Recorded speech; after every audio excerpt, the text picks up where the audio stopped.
And so your video and your writing on Superman is really, really great. I Yeah, really loved it. Can you just share like just like the Cliff's Notes version of sure. how that developed and stuff like that? And it's on YouTube so people Mm, can check it out. yeah, yeah. Well, the I guess the representation stuff or why I love Mhm. Superman. I guess Um, they're the same. But yeah, just like how, yeah, just I guess kind of this, mhm. not as much like why you love Superman because Superman's awesome, but Yeah. like the representation element of it. Yeah, so but it starts with me just loving that character.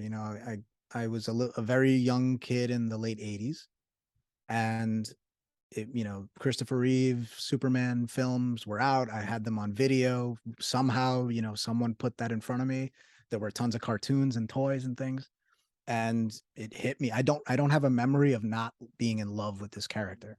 It doesn't exist. My reality doesn't exist in my mind without wanting to have a cape on and run around, and like ever since I was a kid. And I just resonated so much with it. Like, here's this guy, he's doing the right thing, he's helping people, he's powerful and it's fun, and there's that kind of, I'm sure, sort of, fantastical element to it. But I think the reason it really resonated is because I felt like I saw myself in this character.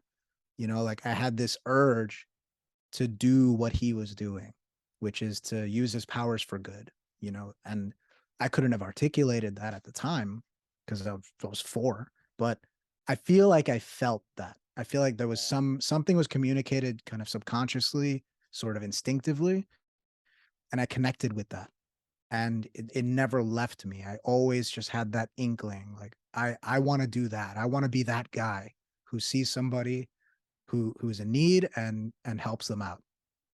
Um, and then, it never occurred to me like, oh, I don't look like Superman, or we don't have the same color skin, or, his hair is different. Obviously, his hair is different. It's like I knew these things and it didn't really matter to me in that way. And then I don't remember exactly when, but there was some kind of murmurings of, oh, what if we made Superman black? That kind of stuff. And I just thought to myself, like, that's so insulting. Like because the implicit sort of reasoning there is that's going to make people like him more or something. Right. I'm like, how could I possibly like him anymore? It's impossible.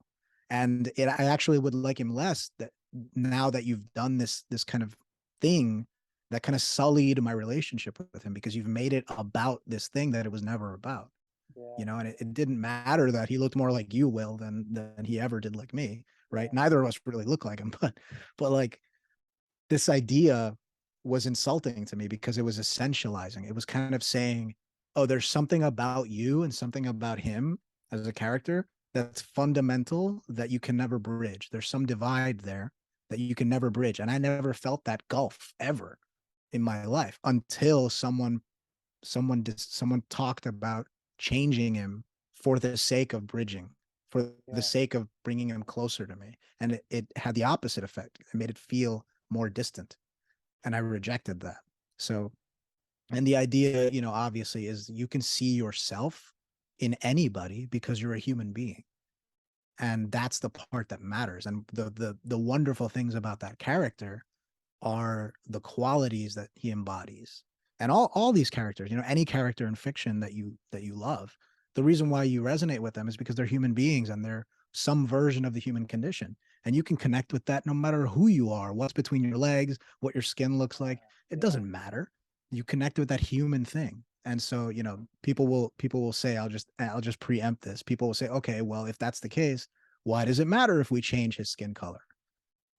It matters because now you're making it about that, and it wasn't a necessary thing to do in the first place.